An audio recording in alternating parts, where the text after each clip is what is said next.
আসসালামু আলাইকুম।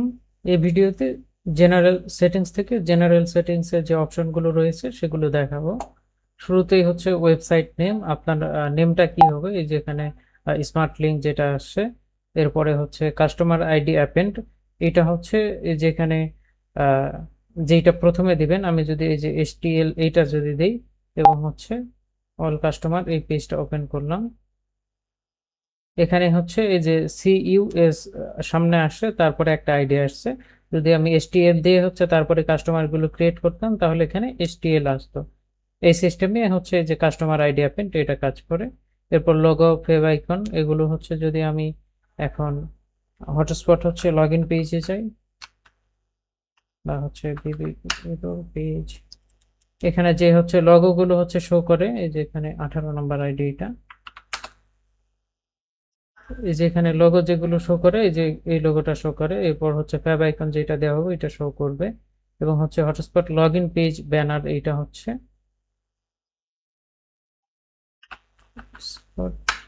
এই যে ব্যানারটা হচ্ছে এখান থেকে শো করে। এরপর আপনার email, phone number, address, currency icon, এটা হচ্ছে টাকা বা হচ্ছে ডলার যেটা, এটা ডিফল্ট ভাবে পুরো সফটওয়্যারে টাকায় করা আছে। এবং বিলিং টাইপ হচ্ছে মান্থলি নাকি ডেইলি। এরপর হচ্ছে হটস্পট সিস্টেম সেটিংস, এখানে আপনি হচ্ছে যদি হটস্পট ইউজ করেন তাহলে হচ্ছে ইউজার সিস্টেমে হচ্ছে কাজ করবেন নাকি কার্ড সিস্টেমে, আবার চাইলে দুই সিস্টেমেই কাজ করতে পারেন। এবং হচ্ছে ডেইলি হচ্ছে এক্সপায়ার টাইম, যেটা আপনার হচ্ছে যেগুলো কাস্টমার আছে প্রতিদিন হচ্ছে ধরেন 17 তারিখে যেগুলো এক্সপায়ার হওয়ার কথা আছে, 17 তারিখ কয়টার সময় এক্সপায়ার হবে। যেমন এখানে দেওয়া আছে 10টা AM, অর্থাৎ সকাল 10টার সময় এটা এক্সপায়ার হবে। এরপর payment gateway, customer portal, customer mobile apps, এরপর হচ্ছে আহ, যেটা হচ্ছে হটস্পট হচ্ছে পেমেন্ট সিস্টেম আছে, যেটা হচ্ছে যে user system, package purchase system, এটাতে হচ্ছে কোন কোন পেমেন্ট গেটওয়ে গুলো আপনি হচ্ছে শো করাবেন বা কোনগুলো আপনি অ্যালাউ করবেন সেগুলো এখান থেকে সিলেক্ট করতে পারেন, করে এখানে আপডেট করলে এটা আপডেট হবে। এবং এখানে যে পেমেন্ট গেটওয়ে গুলো আছে এগুলো হচ্ছে সেট আপ করার সিস্টেম হচ্ছে যে এখান থেকে বিকাশ সেট আপ, এখান থেকে বিকাশের যে ক্রেডেনশিয়াল গুলো আছে সেগুলো দিয়ে এখানে বিকাশ সেট আপ করতে পারবেন।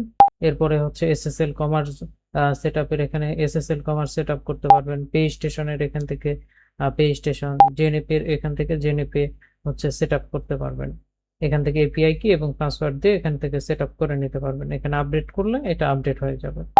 এরপর হচ্ছে রিসেলার সেটিংস, আপনি যদি হচ্ছে আপনার রিসেলার থাকে তাহলে এখানে রিসেলার মোড অন করবেন। এরপরে হচ্ছে রিসেলারকে কত পার্সেন্ট কমিশন দিতে চাচ্ছেন সেইটা এখান থেকে দিয়ে দিতে পারবেন, যে 20%, 30%, যেটা।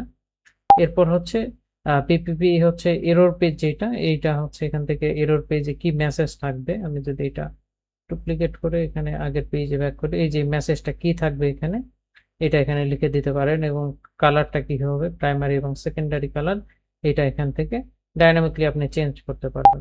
এরপর হচ্ছে হটস্পট ইউআই কাস্টমাইজেশনে এই পেজের হচ্ছে যে কন্টেন্ট গুলো আছে এই কন্টেন্ট গুলো সম্পূর্ণ ডাইনামিক এখান থেকে চেঞ্জ করতে পারবেন, কোনটা শো করাতে চাচ্ছেন কোনটা চাচ্ছেন না সেই অনুযায়ী এখানে আপডেট করে নিতে পারবেন।